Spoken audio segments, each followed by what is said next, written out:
جادوئی cake کا گھر۔ ایک گاؤں میں زارا اپنی ماں کے ساتھ رہتی تھی۔ زارا کے باپ کا انتقال ہو گیا تھا۔ زارا بہت ہی اچھی اور ایماندار لڑکی تھی۔ وہ سب کے کام آتی تھی، جس کی وجہ سے محلے کے سب لوگ زارا کو پسند کرتے تھے۔ زارا کے ابو کے انتقال کے بعد گھر میں کمانے والا کوئی نہیں تھا۔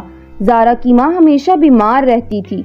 زارا سوچنے لگی کہ ماں کی طبیعت تو بہت ہی خراب ہے، مجھے کوئی کام کرنا ہوگا، پھر جو پیسے آئیں گے میں ان سے ماں کی دوائی اور کھانے کا سامان لے آؤں گی۔ اگلے دن زارا باغ سے پھول توڑ کر ان کو بیچنے گئی۔ اس کے بہت ہی تھوڑے پھول بکے۔ وہ پھر بھی مایوس نہیں ہوئی اور جو تھوڑے سے پیسے ملے وہ اس سے اپنی ماں کی دوائی اور کھانے کا سامان لے آئی۔ ایسے ہی کچھ دن گزر گئے۔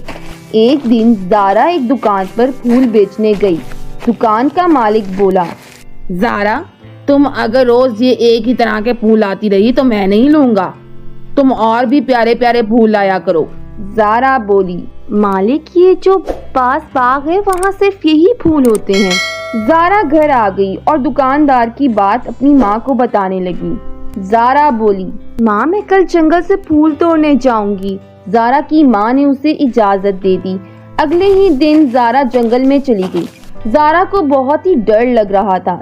زارا بولی، جنگل تو بہت ہی خوفناک ہے، میں جلدی جلدی پھول توڑ کر گھر چلی جاتی ہوں، مجھے اکیلے نہیں آنا چاہیے تھا۔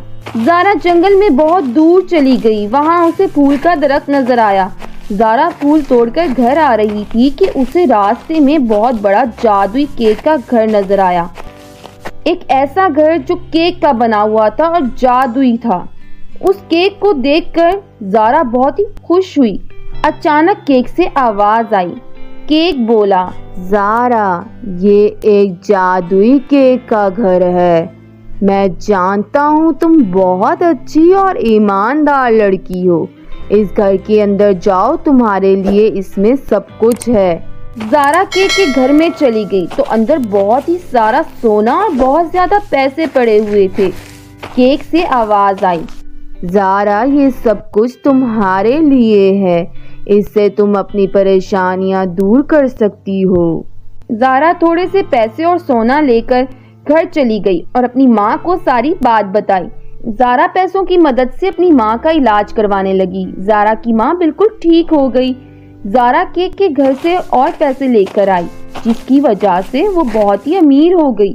اس کا بہت ہی بڑا گھر ہو گیا۔ ایک دن دکاندار زارا کے پاس آیا اور بولا، زارا، تم اب پھول بیچنے نہیں آتی؟ زارا بولی، اب پھول بیچنے کی ضرورت نہیں ہے، میرا اپنا بہت بڑا گھر ہے۔ دکاندار زارا سے ساری بات پوچھنے لگا۔ زارا نے ساری بات دکاندار کو بتا دی۔